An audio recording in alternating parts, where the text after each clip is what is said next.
Head of Strategy and Operations, equally Vice President of the Basketball Africa League, John Manyo Plange. Yes. Thank you very much for talking to the Cameroon Radio Television. Great. It's great to be here. Thank you. We are in one of the guest rooms of the Kigali Arena, a sport complex of 10,000 capacity. We are watching, following matches of the ongoing Basketball Africa League second edition. Yes. So far, what assessment do you make of the competition? I think it's been fantastic. From opening night where we had a near sellout capacity crowd. Unfortunately, the home team was not able to win, but the atmosphere, the energy in the arena, opening ceremonies was all incredible.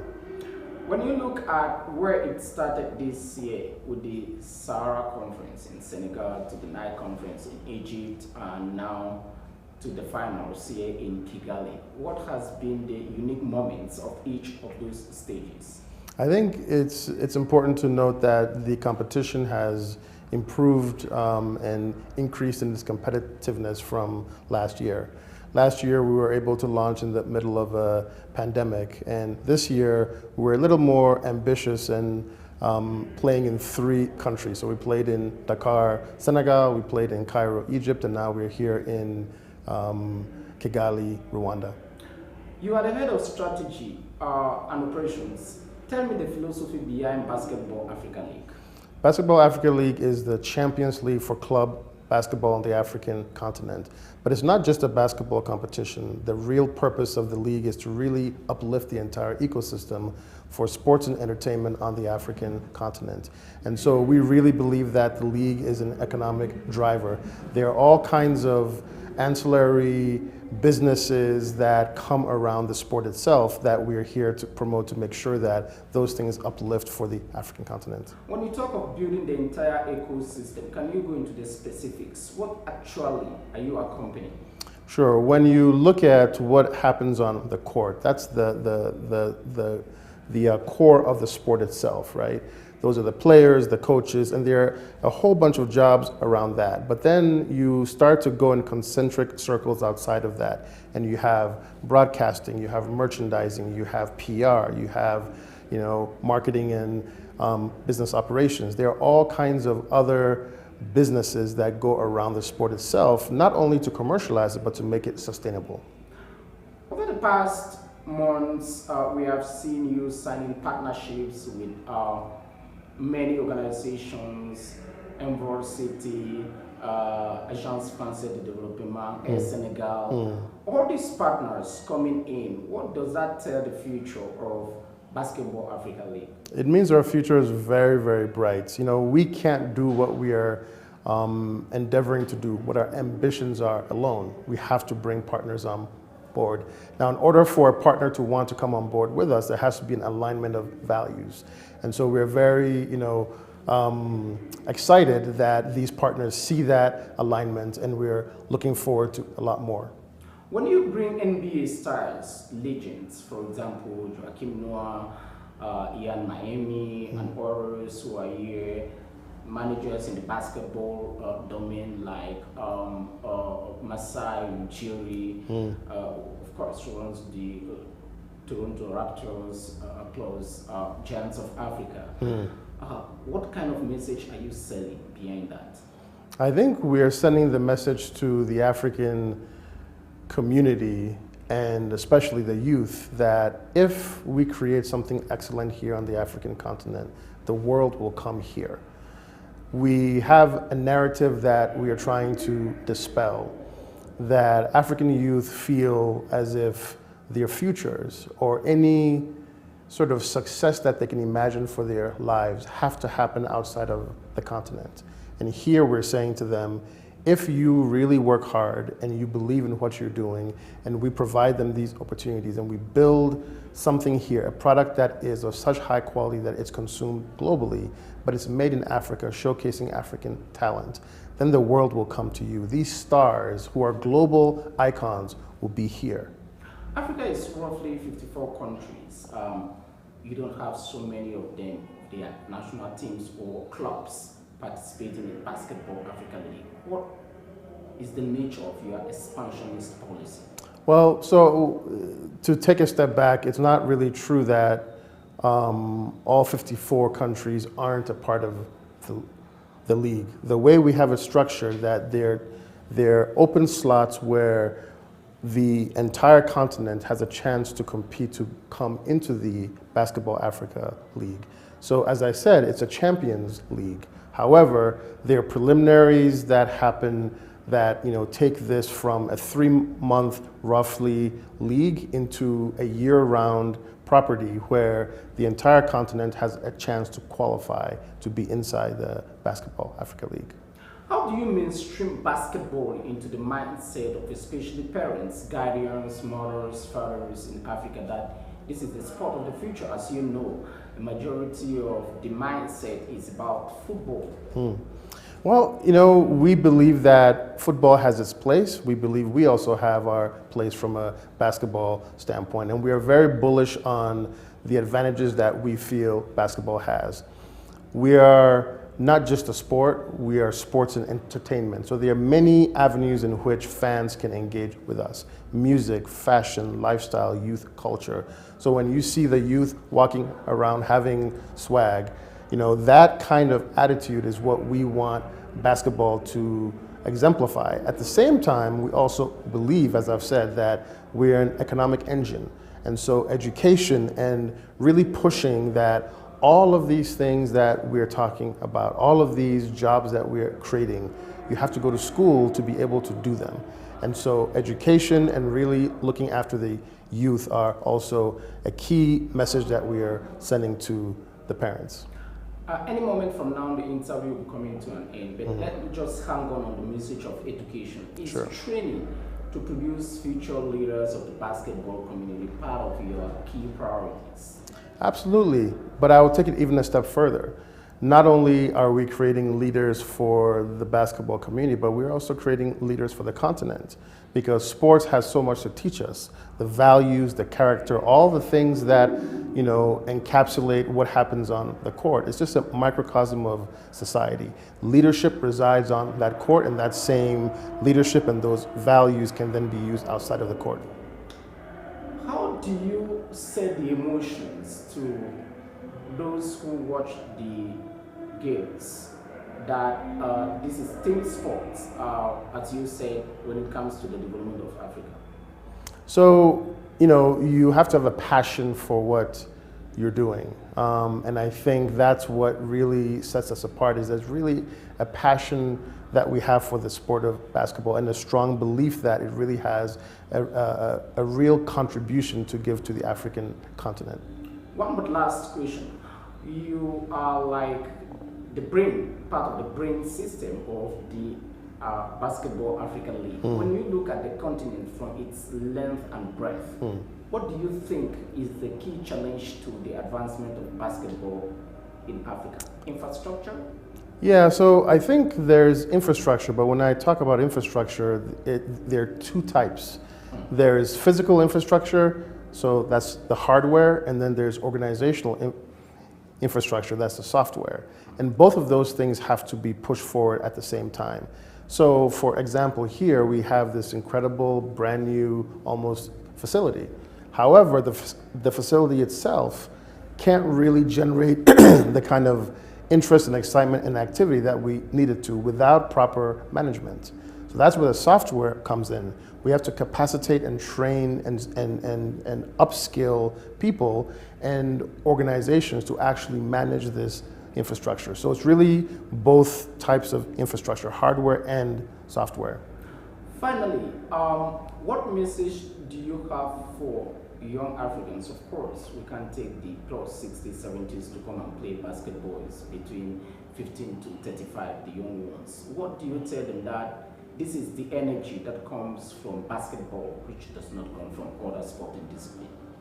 Like I said, I think the sport of basketball is unique in the sense that it really encapsulates everything about sports and entertainment together, right? So there's so many different ways to access the brand of the BAL. There's so many different ways to access the sport of basketball. And we really want to make sure that everybody has an entry point and a way to experience us, whether it's in arena, whether it's buying merchandise, whether it's watching us on TV, and all of those things are wrapped around the core values that we have, which is to move the African continent forward. The Vice President for Strategy and Operations at the Basketball Africa League. Thank you very much indeed for talking to us. My pleasure. Thank you so much. You're welcome. All right. You are just talking about one of the key pullbacks to a more efficient basketball playgrounds in Africa. As you know, Giants of Africa and their partners committed in the construction of roughly 100 basketball courts across the continent. You already have the sports complex, which is quite huge, the Kigali Arena, the Dakar Arena, and of course the one in Egypt and many others across the continent. Tell me, who do you intend to partner to foster this increasing infrastructure for talents to be built up here? I think that development of infrastructures in schools, in the country, everywhere we need, I think that the main responsibility are the government. I think that what we expect from the government is for them to look for the infrastructure. The other things we as federations we are going to do, we are going to develop, we are going to train coaches, referees, administrators. We are going to prepare our kids to play in a high level. This we can do. But the first responsibility is the government. But a part of it, also it is our responsibility to promote the development of this infrastructure, not only by the government, but also by private partnership. You know that an indoor stadium we could use for different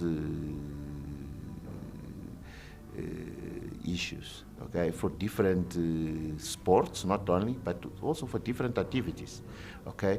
You can have a concert of music inside, you can have meetings, church. So the way we have to develop infrastructure with the private sector is to allow this infrastructure to be viable, sustainable, and with good management to allow this the money coming from different activities to maintain for you to maintain the facilities, because one of the big issues in Africa is sometimes we have very good facilities, but the maintenance is very weak. Maintain them is quite difficult. Yes. Permit me put this question to you as the president of FIBA Africa, Manavi. When you look at the most popular sport in Africa, and even in other parts of the world, everybody is moving towards football. When you go to a country like India, the king sports there is cricket. But financially, you agree with me that the world's single richest sportsmen are in the basketball family. Why do you think that most people run to play football, young people, instead of basketball? That is where even the greatest resources, financial resources. As you walk inside the organization, what do you think is a missing line? I think that first is a culture problem. Okay, as you correctly say, in Africa, everywhere you can play football. Okay. You have a small place in your village, you don't need too much, and then you can play football. But we understand the importance of football, but we have other sports, not only football. And we need to give the opportunity to other people which like basketball also to play. okay? We are not here against football or athletics or boxing. We are here just to develop our sport, to put our sport in another level, and to give these kids the opportunity to play in a unique league in the world, which is NBA. If you know, NBA is the only league in the world, including football, where the ambition of all players, including European, want to be and want to play. So we have to take this advantage to develop our sport. As I say, that is our development is not to try to change the mindset of football, because the football has its own space, basketball must have its own space, and the other sport too. So what is important for us is to increase the number of participants, and especially the women in basketball. This is our main focus in the moment. In a moment, I will come about promoting women basketball on the continent and youth in particular. But permit me to say that there are 54 federations on the continent existing for roughly 61 years now. When you look at the past 6 decades, what can you proudly say this is what basketball has contributed to the development of Africa? We have to be proud of what we have achieved, okay? We have to be proud because, just to give you an example, after United States, the main population of players, basketball players in the NBA is Africa. What does it mean? This is money to come to the players, to the families, and also to the country. This is the way I look basketball. But also, basketball is a sport where we can break some cultural problem. Specifically, I have to say this, for women. You see, I think that if you compare women basketball with, for example, football, you can have more development in women than football. Our women, just to give you as an example, in the last World Cup, Nigeria was on 8th position, okay? And this year, we don't know, we will have a World Cup, and we see that we have a lot of expectation. We also have the opportunity to have to help in terms of very good administrator, okay? You have to know that some of important people in the world are coming from basketball. You see, Of course, some of the world's best legends of the basketball family, like I indicated, of roughly 450 million people, are nearly of African origin or are Africans. How proud are you of that? Yes, I have to be proud. I believe that the first medal in Africa, the first medal Africa is going to win in Olympic Games or in World Cup in basketball will be women.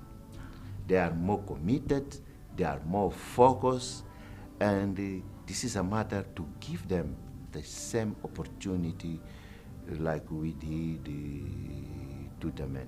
And this is the way we have to do. We need to bring more population, more women playing basketball. And from there, we will achieve the success that we are expecting. In the moment the interview will be coming to an end, the African youth population is roughly 350 million people. That is the entire population of the United States of America. And one of the games that they are rushing in gradually to play is basketball. But the general tendency over the years has been the exportation of those talents in external countries, be it in the United States, Europe, or Asia. I understand that one of the key factors for the Basketball Africa League is to identify the talents here, give them the opportunities here, they become the global stars here, and they grow here. Is that something you are really encouraging? Yes. But just to tell you something very important. Yeah. We are losing too many talents. Why? Because our national federation are not well structured. Okay. So we need to look for the organization inside of the national federation. Okay.